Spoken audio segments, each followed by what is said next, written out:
3, 2, 1. Here we go!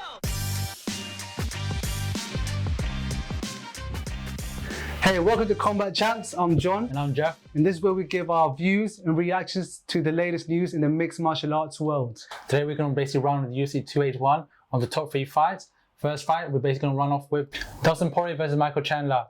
Two of the top best lightweight fighters in the division go head-to-head this coming week on UFC 281. This is definitely a 50-50 fight. It could go from both ways, but thankfully this is a 3-round fight. Normally it's a 5-round fight, so you're expecting a war out of these fighters. Yeah, facts. Let's run through Dustin Poirier. Dustin Poirier has basically faced all the top elite fighters coming from Khabib, Conor McGregor, Max Holloway, Eddie Alvarez, and so forth. He's been through it all and also fought for the titles at least twice, and that was against Khabib and Charles Oliveira. Yeah, wars. He's definitely one of those fighters that more or less brings it all inside the cage. No matter whether it's on standing, no matter whether it's on grappling or on the floor, he gives his best all the time. Yeah. With basically Michael Chandler now, like it's just a fight with this situation. My guy Michael, 2 times Bellator lightweight world champion. And when he came into the UFC, first round TKO stoppage of Dan Hooker. Crazy. That's a statement to make right there. And then after, obviously, from that point, he took on former lightweight champ Charles Oliveira, and then had a 3-round war with Justin Gaethje. I think in these 2 fights after the Dan Hooker, he really cemented himself amongst easily the top 5, top 6 lightweight contenders in the division. A beast. For me, right now, how I see him, he's basically seasoned and he's just ready right now. So even though he's lost against the likes of the Bronx and Justin himself here, he always makes sure that he left everything inside the octagon. Yeah. For me, he's got the mentality of a champion. He's got the heart and courage of a warrior as well. For me, he's definitely a well-rounded athlete. Obviously, he comes from his background is wrestling, so obviously he's got elite wrestling.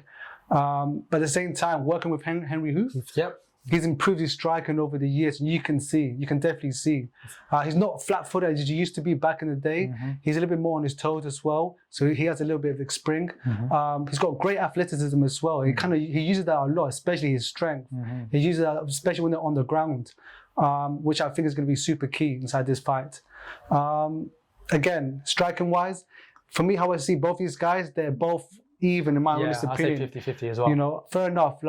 Dustin has got his nice little strike, his boxing style and everything. And he's always his toes all the time, trying to pick out his punches, coordination, everything as well. But I think also at the same time with the kickboxing style that Henry Hoofs tried to implement inside his fighters, he's able to, I think, somehow nullify with that. And especially, I think leg kicks is always going to be a key aspect in the whole fight. For sure, because you've seen from the past fights against Justin Gaethje, those leg kicks, it just brings any fighter down, especially Dustin Poirier. Lucky enough, Dustin Poirier, he knows, even though he does get caught on his leg kicks, his countering is always on point. On point, bro. Even if you throw a right kick underneath the calf or the hamstrings, that left cross is just there waiting. If not left cross, a solid jab. So either way, I think with the leg kicks, Michael Chandler needs to more or less be a bit more cautious when throwing that. If he's gonna throw it, he needs to know that something's gonna come back him at the same time with his counters. And vice versa. Obviously, Dustin, he's got a decent leg kick as well. So for sure. I think how I see this fight playing out is that Michael will probably end up using his wrestling. Obviously, at the first round, they're probably gonna see how they're striking matches amongst each other. But I think afterwards, I see Michael definitely doing a few takedowns. And the thing is, can he keep him on the floor? Well, that's the thing, is with Dustin Poirier, since he's trained in American top team, also they implement a lot of great wrestling over there. This is the reason why, on the grappling side of things, it's 50-50. I think this is more a fight that will be much more standing and just more to just go for blows. Hopefully. Michael's definitely, he's just a beast. He's just like a solid monster. I don't know how he cuts at a 155. Both of them, they're big lightweights as well. So this is the reason why I feel like whose chin is gonna last the longest? Who's both got chin as well? This is the reason why I feel like this is a fight of the year. This is go either way, 50-50. And even though it's a 3-round fight, but I love that because you already know 3-round fights is you got 15 minutes. 15 minutes, go all in. Don't hold back, keep on going. Of course, it's a 5-round fight. You need to be more or less cautious how much energy you put in. Exactly, right? So this is why this is 50-50 for me. I don't know who to pick. And at this point, I really don't care. I love both fighters. whoever comes out on top, congratulations. As long as we see a war, Facts. go for it. And I think this is also whoever wins will become #1 contender for the lightweight title, who is now Islam Makhachev. So either way, I want this fight to be a war. Let the best man win. And happy days with that one there, I'll say. Yeah, facts, 100%. Moving on, co-main event, Weili Zhang versus the Cookie Monster, Carla Esparza. Yeah. For the strawweight title. This fight is not 50-50 compared to the third fight. Yeah. We could both agree. No, 100%. 100% sure 100%. That Weili Zhang is going to dominate this fight. Yeah, this is, I was pretty much will see this as a first round knockout. You really, yeah? I really do think so. Because Weili Zhang, even though she's more or less patient herself, trying to figure out how to fight this fight, if Carla Esparza is going to try to grapple it, try to go for the takedown, Weili Zhang is just too... she's intelligent. She's intelligent. She will come, I think my guess, she'll more or less come with a knee, or with a leg kick, or with a solid cross. Something to counter that, Counter it, because there's no way, Carla Esparza, all she knows is grappling and wrestling. Yeah. She doesn't, her striking is not even on top of where it needs to be. Yeah, it hasn't really improved over the years, right? Overall, she just more or less dominated all her fights on the ground and the wrestling. Yeah. And to be honest, good for her. 6-win streak, going on for herself. There you go. She's proven it. And like at this point, it's like if it's not broken, don't fix it. Keep the same strategy throughout your whole fights. True. And so for me, it's just like Weili Zhang. She's got everything: kicks, punches, combination, grappling. Overall, she's a well-rounded fighter. But here's one thing I would say about this fight, Weili has never gone on against a wrestler in her MMA career. So obviously with that Carla Esparza, that's bread and butter, really. That's what she does, to a T, perfectly, really. For me, this is one part of the fight where I'm really interested to see in it. Can she really defend the takedowns? And if she can't, how is she going to be on the ground with her as well? Yeah, that's true as well. But at the same time, like you said before, Weili, she's intelligent mixed martial artist. And you know what? Did you know that she's only been in the MMA game started it when she was 25 years old, isn't it? What? So she's built herself up in a short amount of time to be the elite of top. That's crazy. Top of the list, really. Yeah, That's mad. So and she's just improving. That shows the mentality of a champion. Yeah, for sure, definitely. Trying to always learn, trying to keep growing, and never stopping.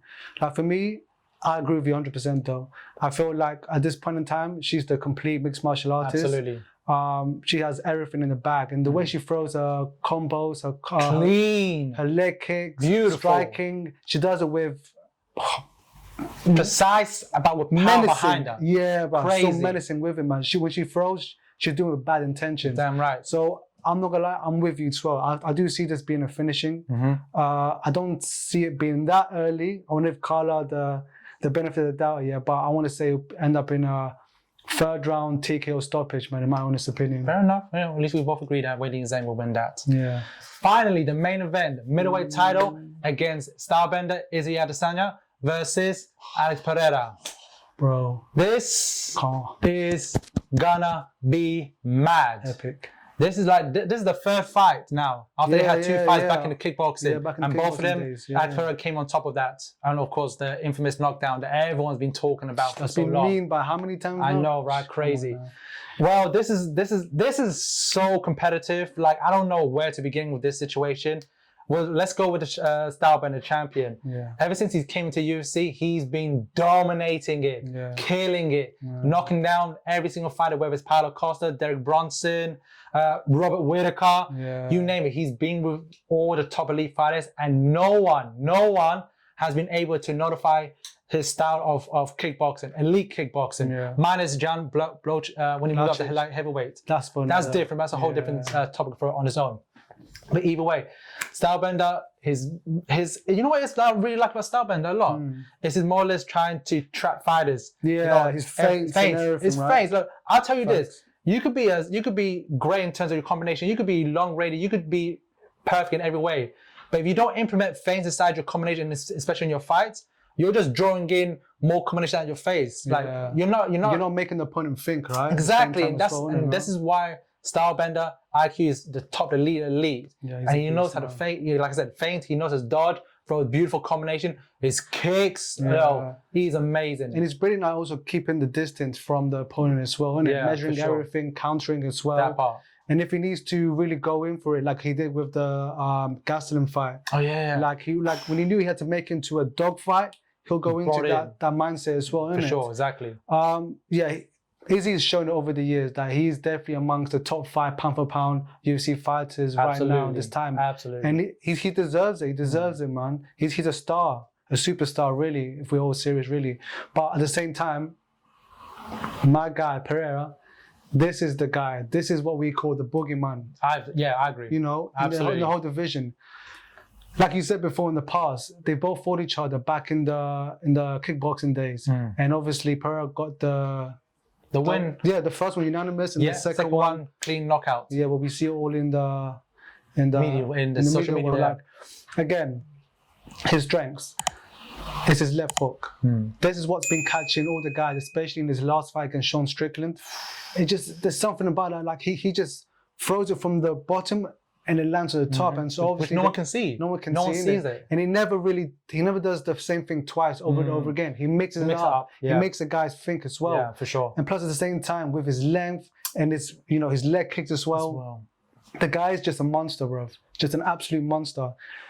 Do I see the same thing happen again inside the kickboxing days? I don't know. But remember, my guy's been the kickboxing champion in middleweight and now light heavyweight, isn't it? And he's a big middleweight though. He's super he big, cuts so much weight though. It's stupid. I don't know how he makes it. Yeah, bro, literally, I don't understand that either. But he's a beast, bro, man. And he carries that knockout power as well. Yeah, for sure. And when you compare the power between Izzy and Pereira, we have to admit that Pereira holds it really, bro. I agree. Know what I'm saying? I absolutely agree. Yeah. Like he holds it. But at the same time, like you said, IQ-wise, they both have brilliant IQ intelligence in the octagon. But let's see if any of these two implements ground game. That'll be interesting. If I honestly think that could be a key again, bro. I feel like whoever implements the grappling and ground game, I feel like psychologically, that is more or less telling you, even from a fan's perspective, that's me telling me like, okay, you're implementing that.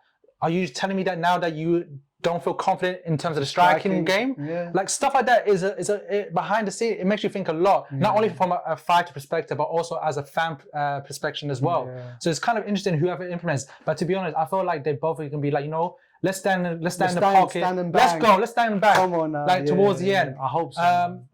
I guess with my prediction, honestly, I'll still go with Izzy, but it'll be so close. It'll be I feel like it's gonna be a split decision at this point. Yeah. It'll be that close.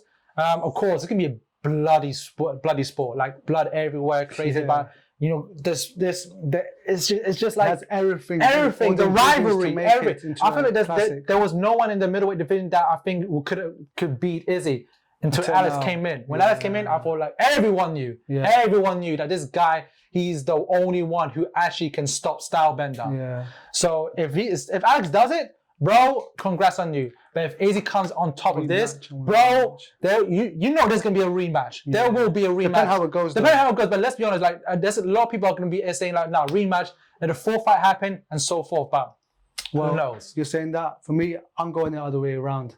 I'm saying Alex? 4th round TKO stoppage. Oh. Left hook. Oh. To claim the title, bro, man. Possible. And this, for me, this is gonna end up setting up a rematch and potentially a trilogy down the line. So that means there'll be 5 fights. So you got 2 fights as well. Oh, come on. Right, let's do this. I'm up for it, bro. I'm down for that as well. I'm ready for that, man. All right, that's cool. But definitely a 5-year contender for sure. Fingers crossed. But guys, let us know what you think down the bottom and below in the comments. Don't forget to like, subscribe, and we'll see you all in the next one.